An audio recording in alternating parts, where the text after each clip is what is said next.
ఓ దిక్కు బయట మాకు ఉద్యోగ నోటిఫికేషన్లు వేయండి మహాప్రభు అని నిరుద్యోగుల్లో చేస్తుండ్రు. ఇంకో దిక్కు మాకు పంతులను పంపుండ్రి దేవుడా అని విద్యార్థులు ధర్నా చేస్తుండ్రు. హాగు గంత మంచిగా నడుస్తున్నది మన విద్యాశాఖ. ఈ పిల్లలు చూడుండ్రి పాఠాలు చెప్పే పంతులు లేక ఎంత తిప్పల పడుతున్నారో. ఇప్పుడు మళ్ళీ ఇంకా మేము ఒక 2 days ఆగుతాం సార్ వాళ్ళు వస్తారంటే మా టైం వేస్ట్ అవుతుంది సార్. ఇది సెకండ్ టైం. ఫస్ట్ టైం లో కూడా అందరు ట్రాన్స్ఫర్స్ అయ్యారని అప్పుడు సరిగ్గా ఫ్యాకల్టీ రాలేదు. మేము ఎందుకు ఇంతగానం టైం వేస్ట్ చేసుకుంటూ కూర్చోవాలి? మాకు ఎగ్జామ్స్ ఇంకా ఎంత దగ్గరలో ఉన్నాయి. మాకు రివిజన్ షెడ్యూల్ స్టార్ట్ అవ్వాలి. ఇంకా ఈ క్లాసెస్ అవ్వకపోతే మేము రివిజన్ ఎప్పుడు చేసుకుంటాం? సిలబస్ కంప్లీట్ అవుతలేదు అసలుకి. మేము ఇంకా వీకెండ్స్ లో ఏం రాయాలి? జస్ట్ నామకే వాస్తే అయితే రాయలేం కదా. మేము వీకెండ్స్ అలా స్కోర్ చేయాలి. ఇన్నరా ఎసంటి పరిపాలన నడుస్తున్నదా విద్యాశాఖల? శాలరీలు వస్తలేవని కొంతమంది సార్లు పోయినరట, ట్రాన్స్ఫర్ అయ్యి ఇంకొంతమంది పంతులు పోయినరట. గురువులు లేకుండా విద్య నేర్చుకోనికి మేము ఏకలవ్యులం కాదు.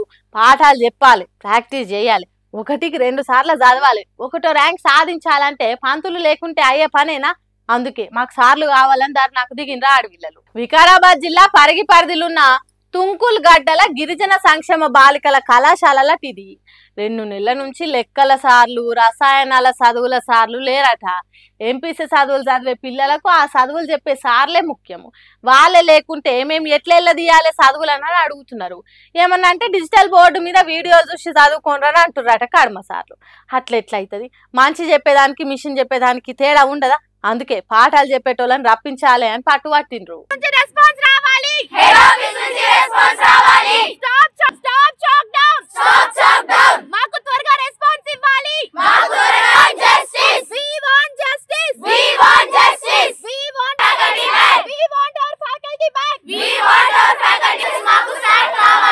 మాకు ఇంతకు ముందు పాఠాలు చెప్పిన వాళ్ళనైనా తీసుకురావాలి, లేకుంటే కొత్త సార్లనైనా పంపించాలని లొల్లి చేస్తున్నారు.